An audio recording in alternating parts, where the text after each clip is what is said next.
Hello boys and girls, ladies and gentlemen, this is Hunter of course, and welcome back to another How to Battlefield 1 Basics video. This one is going to be a little bit more advanced, so this might be more helpful for you guys who have played Battlefield for a longer time, because this is the brand new game mode Operations, which is fantastically fun and not as much of a gimmick as a War Pigeon is. This is basically the new Rush on steroids mixed in with a little bit of Conquest. And it's just all-out war. It is so much fun. In its core, you have attackers and you have defenders. The attackers needs to take over 2 points, and the defenders needs to defend those 2 points, but it is more advanced than that. As a defender, there's 3 things to think about. Number 1, kill the enemy as much as possible, as quickly as possible. The more attackers you slay that they can't revive, the more tickets they lose, and the quicker you and your team wins. Number 2, play the objective. PTFO, play the fucking objective. Stay around your flags, keep your flags safe. Depending on the map, you will have to defend 1, most commonly 2 flags, and sometimes 3 flags. The attackers needs to own all of the flags, so either 1, 2 or 3 flags, depending on how many flags there are. If they get them, they will push you back to another sector and get reinforcements. But if you as a defender manage to wipe all of their tickets, you have won the first attack wave. But, like I said, it's just the first attack wave.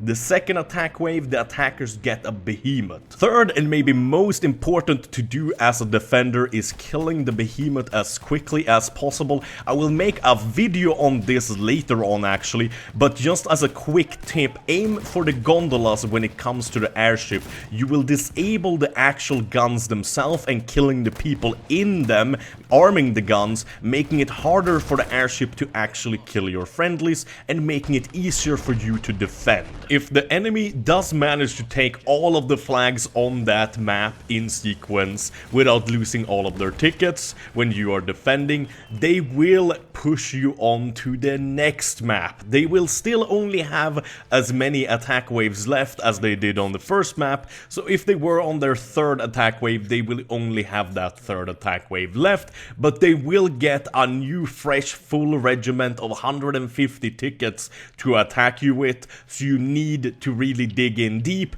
But if you manage to waste 2 of the waves on the first map, you can most definitely make sure to waste the third and last wave on the second map. Well done, you defended well and you won. So, when you play as attacker, there's 3 main things to think about as well, just as with defending. Number 1 priority, keep your ticket count high. How do you do that? Obviously, reviving teammates. Before you revive them though, think about trying to kill the guy that already killed them. Otherwise, that guy might end up killing you and the guy you just revived, meaning that you lost an extra ticket instead of actually gaining one back. A medic crate or a medic pouch is great as well. The medic crate will allow way more healing for a lot more members of your team and your squad, but the medic pouch you can throw further, and it also heals whilst you're under suppression. Second most important thing to think about as attackers is obviously PTFO, play that objective. But don't just think about capturing and attacking the points, make sure to also keep them, because remember, you need to own both of them at the same time to secure the sector. Otherwise you end up with a rat and mouse game where you have to cap one and then have to cap it again because you lost the other one, and that's no fun. When you got both of them secured, it will say sector taken, and any enemies still left in that sector will be spotted on your minimap and on your screen, so you can clear them out quickly. The more of them you kill, so they can't actually retreat back into the new sector alive, the better, because it takes a long time for them to actually spawn in and then start defending again. Also, revive your friendlies. This is not the third point, but it's an important thing to think about that won't happen that often, but so it doesn't take you by surprise.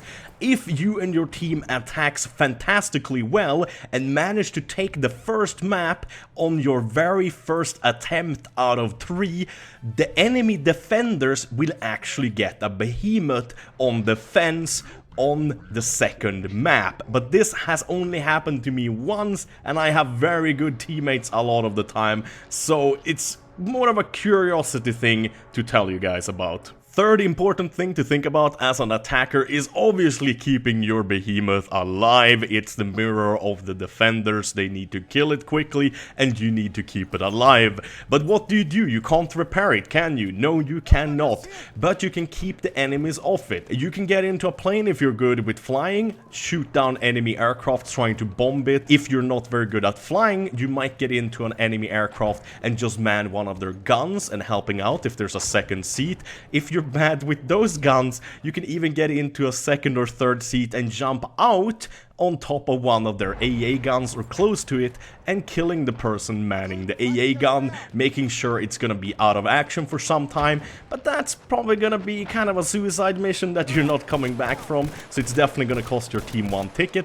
But you can also get into tanks and use mortars to also destroy those AA positions, or at least the people manning them. So hopefully now you have the knowledge, or at least some of the puzzle pieces you need to successfully attack and successfully defend Operation Game Mode maps. I definitely recommend you guys try this out. It's a fantastic new game mode that is super fun to play. It can be annoying sometimes on defenders dealing with that airship, but I'm going to make some better tutorials on how to deal with it extremely quickly for more advanced players that have played the game longer, and more advanced tutorials are coming now that is going to give you more tricky things to do that might not be suited for beginners quite yet. But if you were a beginner when you started watching this video series, hopefully you won't be anymore by finishing it and playing a couple of hours in the game. As always, thank you guys so very much for watching. Have a wonderful day. Make sure to subscribe for more. Bye bye.